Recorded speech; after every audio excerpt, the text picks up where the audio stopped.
Hola amigos y amigas de las redes sociales, bienvenidos a una sesión más del análisis de coyuntura con tu profe de RI.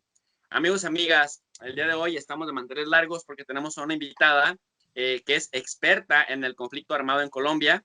Ella es la doctora Milena Sorzano, doctora en estudios del desarrollo global, es profesora de economía en CETIS Universidad en la ciudad de Tijuana, Baja California, y como mencioné, ella es experta en el conflicto armado en Colombia.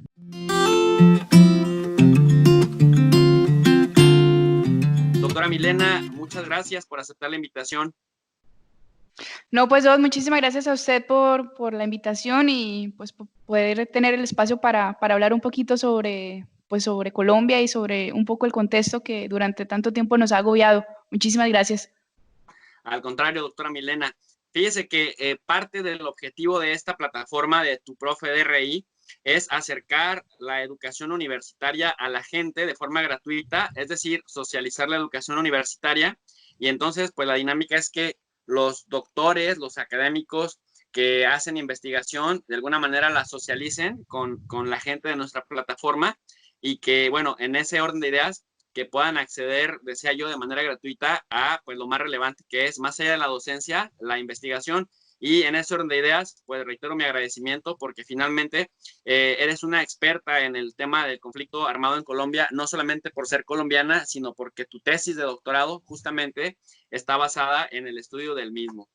Doctora Milena, para poner en contexto lo que vamos a hablar, decirle a la gente que el conflicto armado en Colombia es uno, si no es que el más antiguo del continente americano, que hay quienes sitúan el inicio del conflicto con la muerte de Gaitán en 1948, hay quienes hablan del 58 y hay quienes hablan del 64 cuando entra de lleno las FARC, las Fuerzas Revolucionarias Armadas de Colombia, pero ¿tú qué piensas? ¿En dónde se sitúa? ¿En dónde se origina?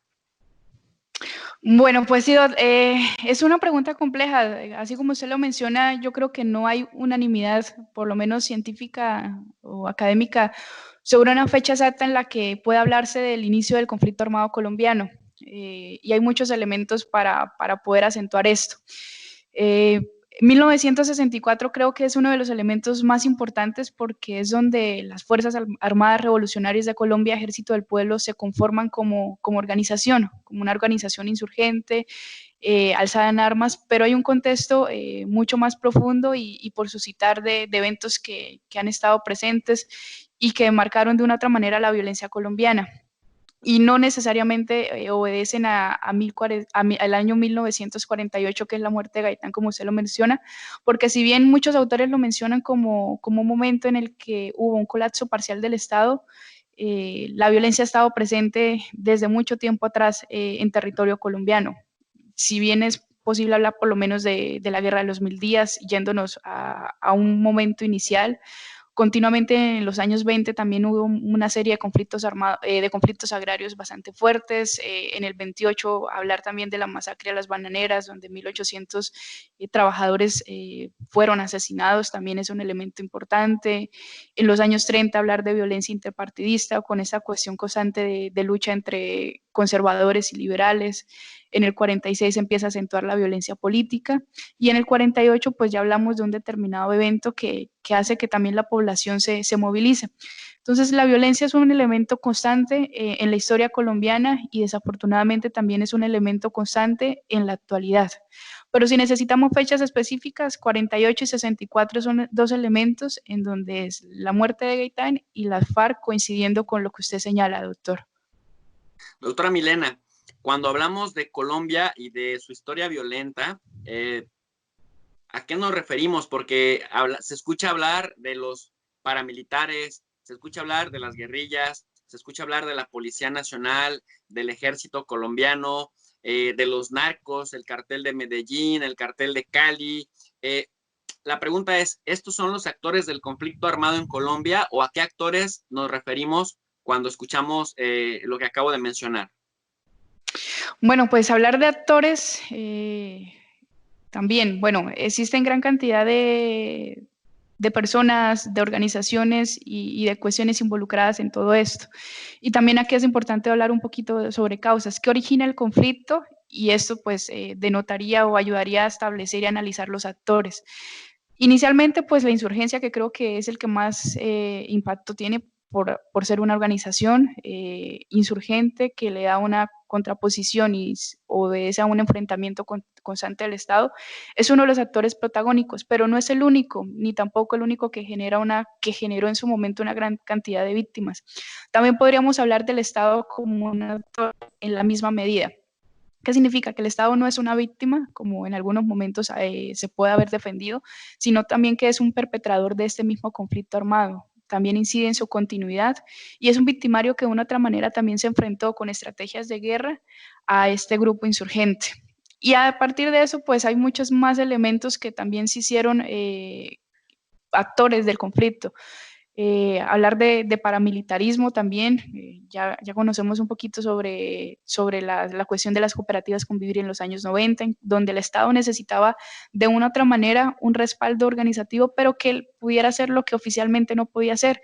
Y aquí es donde aparece el papel del paramilitarismo.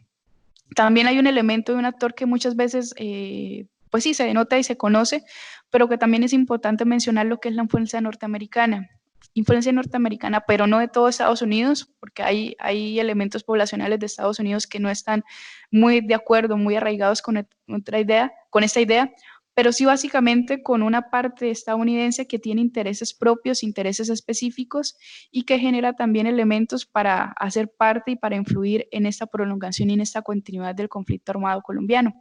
Y no solo en Colombia, sino en muchas más regiones, pero bueno, pues aquí no nos vamos a meter o no voy a mencionarlo. Y también un elemento bastante importante para mencionar lo que es lo relacionado con la población civil. Como se mencionaba al principio, Colombia tiene algunos elementos diferenciadores de otros conflictos armados y un elemento es la línea histórica, el tiempo en que se ha prolongado, porque de una otra manera no podemos hablar aquí de un conflicto ya finalizado. A pesar de que hay un acuerdo de paz firmado, el conflicto sigue generándose, existen víctimas, existe un contexto todavía de lucha y existen determinados elementos que causaron el conflicto que ahorita todavía no se han resuelto. Y aquí daremos entrada también a la población civil, que en algún momento generó respaldo a esa insurgencia y ese respaldo generó que siguieran como organización, pero que también desafortunadamente es la principal víctima, fruto de todos esos elementos, desplazamientos, torturas, secuestro, violaciones. Entonces cumplirá un elemento tanto de actor como de víctima, desafortunadamente. Doctora Milena, si mal no estoy, cuando hablamos de las víctimas directas traducidas en muerte o en número de muertes directos relacionados con el conflicto armado en Colombia, hablaríamos entre los 264,000 y 300,000 personas, ¿no? De las cuales cerca de un 85-90% son precisamente civiles y el resto combatientes. ¿Estoy en lo cierto o estoy muy desfasado en números? No, pues de hecho, bueno, primero, generar una cuantificación de las víctimas es bastante complejo, ¿no? Yo creo que más allá de generar un número, la cuestión de humanidad no sería muy correcto de tantos fueron en números porque hay elementos mucho más humanos que tuvieron en cuenta. Pero si tuviéramos que contar, alrededor de 272,000 son el número de víctimas y con los porcentajes que usted menciona que desafortunadamente han hecho que Colombia ocupe una de las posiciones más tristes, si es la palabra, por lo menos de desplazamiento rural. Es el primer país que ocupa esta posición y junto con esto, pues todos los eventos desafortunados que ya conocemos. Pero sí, el triste número, pues sí va por ahí, sí señor. Ok, doctora Milena, entonces para ir más o menos orientando a nuestra gente que nos está escuchando, estaríamos hablando que un actor, decíamos, el Estado colombiano, y dentro del Estado colombiano, por un lado tenemos a la Policía Nacional, que se encarga, sobre todo en las ciudades, de poner orden, etcétera. Tenemos al Ejército de Colombia, que justamente hace parte del Estado colombiano. Luego, de alguna manera, de una ideología de izquierda, tenemos a las FARC, pero no es el único, sino el más representativo de las guerrillas que hay en Colombia, como el Ejército de Liberación Nacional. Pero luego tenemos también, ustedes les llamaban las Convivir, que en realidad son fuerzas de autodefensa o fuerzas reaccionarias de la derecha que iniciaron de alguna manera como respuesta, de acuerdo a su narrativa oficial, a los secuestros que la gente de las FARC hacían de algunos ricos, de algunos hacendados, de algunos empresarios que se empezaron a tomar por mano propia la revancha, se armaron y después resulta que incluso empezaron a colaborar con el Estado colombiano para combatir y reprimir, pero a la medida que fueron necesitando financiamiento, estas fuerzas de autodefensa se convirtieron en actores en sí mismo que ya no estaban al servicio del Estado, sino a su propio servicio y que de alguna manera son a las que se acusa desde el exterior de perpetrar un montón de masacres civiles. Nuevamente le pregunto, ¿estoy en lo cierto en esta interpretación? Sí, claro que sí. Y bueno, pues desafortunadamente esto se prolongó demasiado tiempo. Y bueno, con relación a lo de las FARC, es el grupo más representativo, aunque también en ese momento siguen en la lucha y a partir del camino de la vía armada, el que usted mencionaba, el Ejército de Liberación Nacional. Aunque hubo también algunos grupos como por ejemplo el M-19 que empezó a conformarse a partir de la muerte de Gaitán, el Ejército del Pueblo, el EPL también, el Ejército Quintín Lamy en su momento y muchas otras organizaciones insurgentes, no tan fuertes, pero que ya no se prolongaron con el tiempo. Pero sí hubo un número bastante representativo de estas ideologías de izquierda que intentaron organizar y movilizar personas. Y a esto, digamos, actores, habrá que sumarles otras variables de violencia, que son los carteles de la droga, ¿no? Que en los años 80 y 90, pues quienes más se distinguieron fueron los del cartel de Medellín y el cartel de Cali, que tenían ahí su guerra paralela, pero que también de alguna manera algunos se mezclaban con las guerrillas y otros se mezclaban con los paramilitares. Y luego después surge el cartel del norte del Valle, que siguen siendo por las cantidades de dinero que manejan, por las cantidades de armas que manejan y de drogas, pues actores que le abonan a la violencia en Colombia. En ese contexto, doctora, quisiera preguntarle, ¿qué diferencia a este conflicto armado de otros? Bueno, un poquito haciendo alusión a esta cuestión del narcotráfico. Yo creo que el narcotráfico no puede verse como una causa del conflicto armado, sino como un elemento que prolonga y que da continuidad a ese conflicto armado que se generó por bien determinados elementos de desigualdad social, de desigualdad económica, pero que de una otra manera pues financió tanto a organizaciones de izquierda como también al Estado. Aquí podemos ver algunas categorías como narcoestado, la narcopolítica, también la financiación de una otra manera a grupos insurgentes. Entonces, este elemento ayuda y ayudó en su momento demasiado fuerte a la prolongación de este conflicto armado. Y de una otra manera, ¿por qué se diferencia? Bueno, primero vemos la cuestión de la continuidad del tiempo. Es uno de los conflictos armados que más ha durado, y de una otra manera, usted no me dejará mentir, doctora, ahí usted ya, las causas de determinados conflictos, por lo menos los conflictos africanos, los conflictos europeos, tienen causas específicas, ya sea la pelea por recursos naturales o recursos que de una otra manera generan gran capital, la lucha de tierras, la lucha del poder. El conflicto colombiano tiene todos estos elementos. Primero, la cuestión detonante de la cuestión agraria, la lucha también del poder. Uno de los objetivos de las Fuerzas Armadas Revolucionarias en su momento era llegar al poder a través de la vía armada. En ese momento transitan a FARC como partido político, Fuerzas Alternativas Revolucionarias del Común, y tienen ese mismo objetivo de la lucha o la generación del poder, pero ya no por la vía armada, sino por la transición a la vía y a partir de la transición de la vida política y pues todo lo que este escenario le permita. Entonces, esos elementos y todas estas características y la suma de cosas hacen que se prolongue y que se siga hablando de conflicto armado, porque desafortunadamente las causas que lo generaron no se han restablecido, no se han atendido y sigue habiendo una cantidad de víctimas constantes, permanentes, y no hay una finalización. Solo hubo un acuerdo que no se ha cumplido en su totalidad, que no ha sido lo suficientemente atendido, ejecutado de forma eficaz. De hecho, el actual gobierno, si habláramos de una otra manera, tenía el trabajo más sencillo, ejecutar eficazmente, auditar esa ejecución, pero no lo ha hecho de una manera correcta. Todo el trabajo anterior, lo que era negociación, lo que era acordar, trabajar, diseñar, formular, ya de una otra manera lo tenía avanzado, estaba hecho. Aquí era un papel de ejecutar, de hacer que básicamente el conflicto se mantuviera, o sea, se eliminara en el tiempo, pero pues no ha tenido una figura institucional lo suficientemente fuerte para hacer que el acuerdo se cumpla en su totalidad. Doctora Milena, si pudiéramos hacer alusión al costo, en términos de costo, ¿quiénes han sido las víctimas principales? Bueno, la población civil, desafortunadamente creo que la población civil es la que ha tenido el mayor impacto. Ya lo veíamos hace un momentico con relación al número de desplazados que giran entre los 270.000 y 300.000 desplazados, torturados, secuestros, violaciones y todo ello. Y junto a ello, pues la población que seguimos siendo de una otra manera los que recibimos la desigualdad en ingresos, una poca o precaria figura institucional o del Estado que atienda el bienestar de la población, una población que recibe menos porque el gobierno se ha dedicado a invertir muchísimo más en la carrera armamentística y todos estos elementos. La población civil, sin duda, creo que es la población que tiene mayor implicación y tiene mayor afectación en todo este conflicto. Doctora Milena, si por algo es conocido el expresidente Álvaro Uribe Vélez, es por ser líder de la derecha más recalcitrante en Colombia, una de las más violentas de la época contemporánea. Y esto lo traigo a colación con respecto a las variables que prolongan el conflicto armado. Con este señor, ellos justifican que, y cuando digo ellos justifican, me refiero a quienes le apoyan, no solamente en Colombia, sino en América Latina. Por ejemplo, los panistas en México, generalmente todos los seguidores de Felipe Calderón, ¿no? Muy cercanos a Álvaro Uribe Vélez.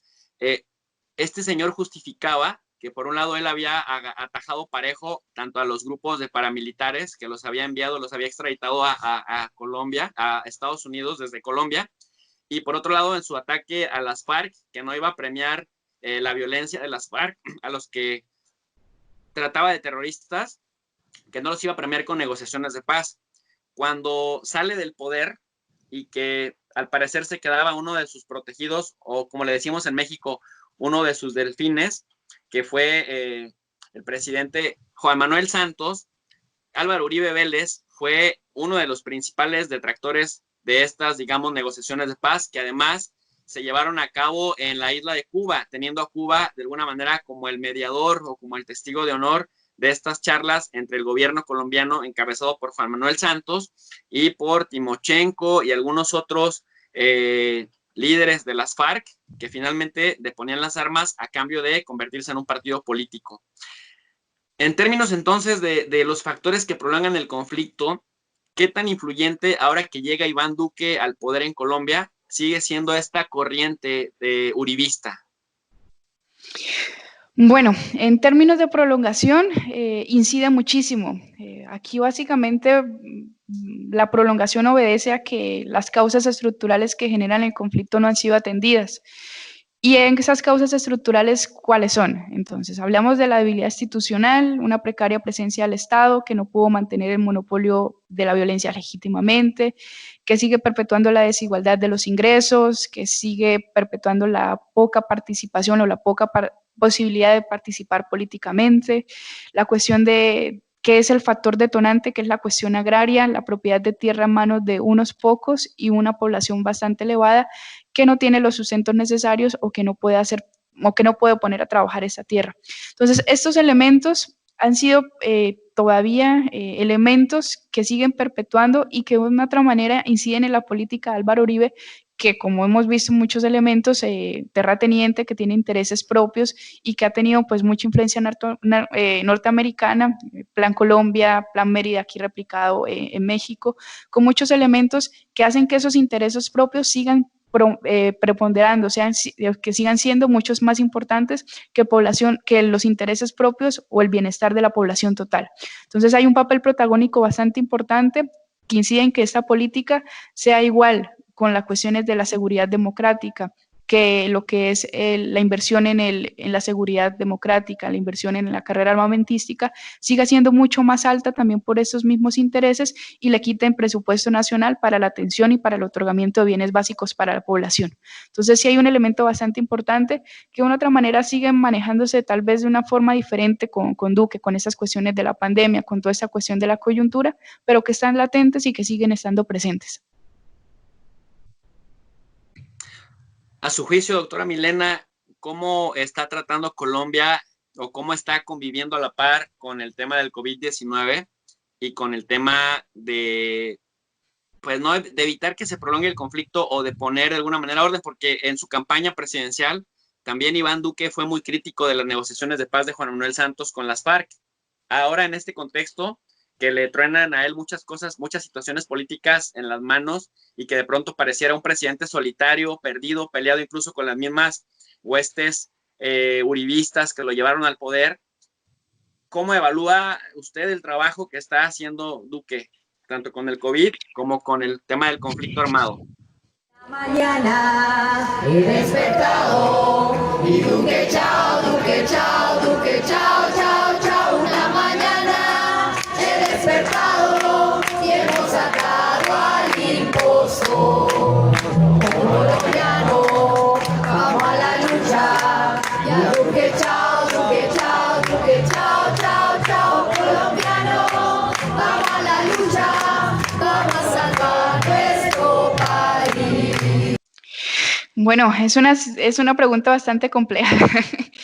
Bueno, con las cuestiones del COVID, yo creo que ha sido uno de los presidentes que ha actuado más rápidamente, todos esos los elementos positivos, pero de una otra manera no tenía otra opción. Tenía que hacer algo medianamente correcto porque tenía una movilización social bastante álgida. Si vemos un poquito sobre lo que estaba sucediendo en el contexto latinoamericano antes del COVID, eran las recientes movilizaciones, las luchas, los cacerolazos, los paros. Entonces tenía básicamente a la población en su contra, entonces tenía que hacer determinados movimientos estratégicos para poder menguar y para poder amortiguar la situación. Pero frente a esto, pues desafortunadamente las regiones de Latinoamérica no tienen un sistema sanitario lo suficientemente fuerte para atender esta cuarentena. No es lo mismo hablar de cuarentena en Colombia que hablar de cuarentena en Francia, hablar de cuarentena en otros lugares que tienen un ingreso mucho más fuerte y mucho más transparente y mucho más respaldado. Entonces, aquí, si vemos un poquitico, a partir del 11 de mayo se están empezando a levantar progresivamente algunos sectores de la economía por esta misma necesidad de generar ingresos.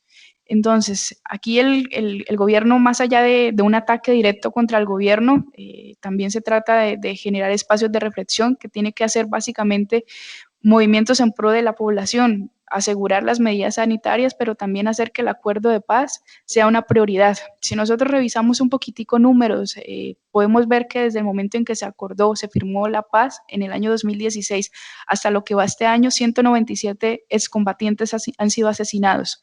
¿Quién? ¿Por qué? ¿En dónde? Son elementos que todavía no se han revisado o que no hay una respuesta contundente de ellos. Hace unas semanas apareció un informe de la ONU en que mencionaba que no estaba muy de acuerdo con las cifras que informaba el gobierno nacional de esta muerte de excombatientes, que las cifras que ellos habían cuantificado eran más de la tercera parte de lo que ellos estaban mencionando. Entonces, a partir de esto, hay un reto bastante fuerte, no solo de excombatientes, sino también de líderes sociales. Hay un hecho bastante importante que son muertes sistemáticas a personas que están defendiendo sus tierras, que están defendiendo derechos sociales, que están defendiendo la igualdad, la libertad.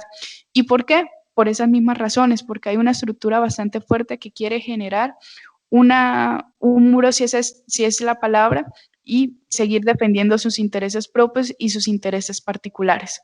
Entonces, aquí la cuestión del gobierno es que se necesita una gobernanza impecable para que pueda básicamente generar la tan anhelada paz, la consecución de los objetivos que en el acuerdo se planteaban y por fin generar una cuestión de certidumbre, tanto social, política y económica, a todas las personas colombianas o que habitan en el territorio colombiano. Es tremendo lo que nos acaba de decir, doctora Milena, porque si lo traducimos a palabras más sencillas, es las FARC y el Estado colombiano llegan a un acuerdo. Las FARC, que había sido el coco del gobierno colombiano, como decimos en México, cuando algo se le dificulta a alguien, depone las armas a cambio de convertirse en un partido político y de alguna manera readaptarse a la sociedad, ¿no? Incorporarse a la sociedad, con programas, me imagino yo, de apoyo también a su gente, pero la idea era normalizar su vida política.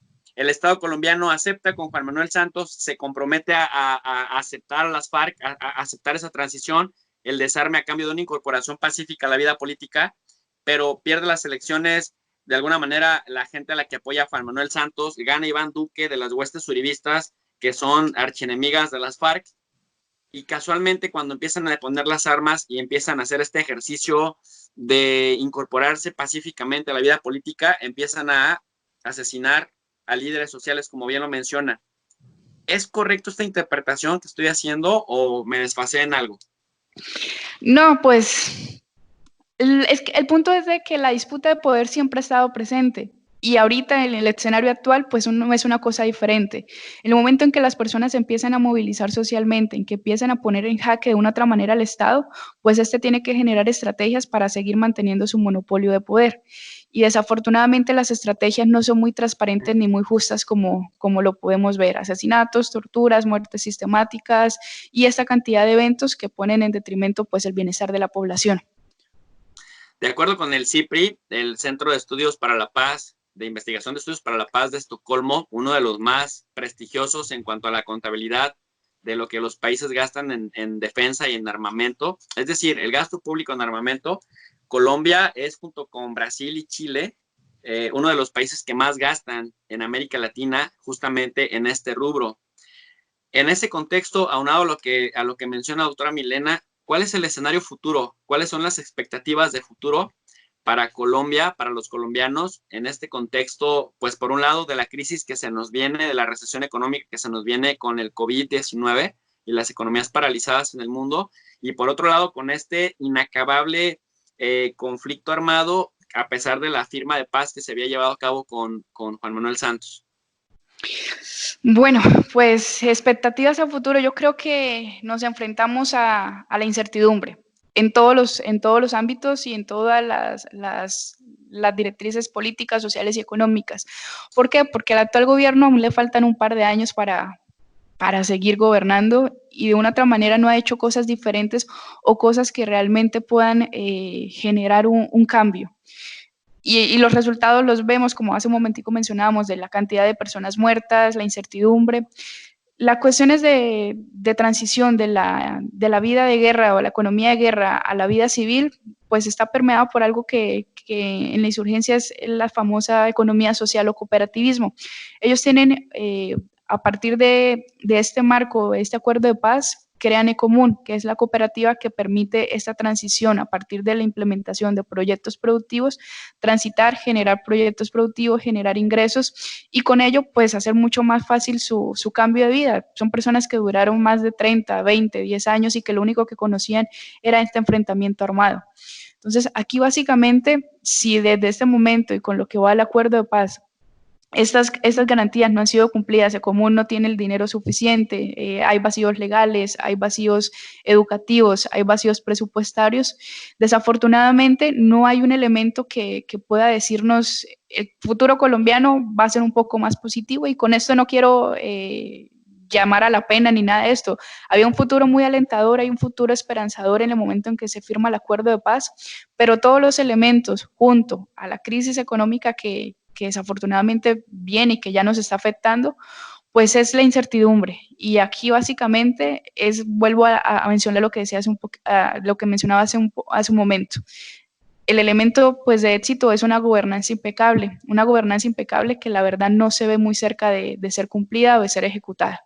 Entonces, desafortunadamente, yo creo que el conflicto armado va a seguir prolongándose, continúa en este escenario de confrontación, de disputa de poder, de un elemento de cuestión agraria también sin respuesta y con un número de víctimas constantemente elevándose. Va a seguir de una u otra manera en el mismo escenario negativo. Yo creo que no hay elementos contundentes que en este momento nos ayuden a decir Colombia viene por un lado positivo.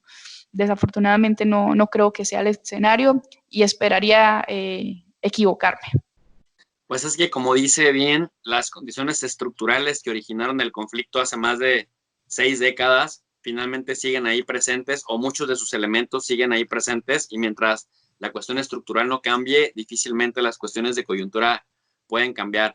Doctora Milena, muchísimas gracias por participar en este ejercicio de intercambio de ideas y también de explicarnos un tema en el que usted es experta, en el que vale decir que hizo su doctorado y que además hizo trabajo de campo para poder documentar de primera línea lo que ocurre en este conflicto. Así que le agradezco muchísimo que comparta con la comunidad internacionalista de tu profe DRI, que finalmente se está cumpliendo el objetivo de socializar la educación universitaria y los hallazgos de investigación. Así que muchísimas gracias.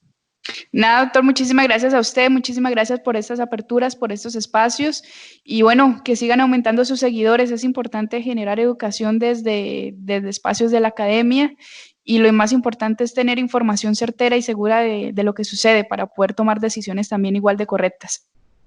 Muchísimas gracias. Amigos, amigas, muchísimas gracias también a ustedes que nos están escuchando. Les agradecemos que nos apoyen con sus manitas arriba, con sus likes en la parte de abajo del video, que se suscriban quienes no lo han hecho todavía y que le den clic también a la campanita para que les lleguen las notificaciones de cada nueva sesión que estamos subiendo en esta plataforma. Como siempre les digo, bienvenidos a el canal de Tu Profe DRI. Muchas gracias.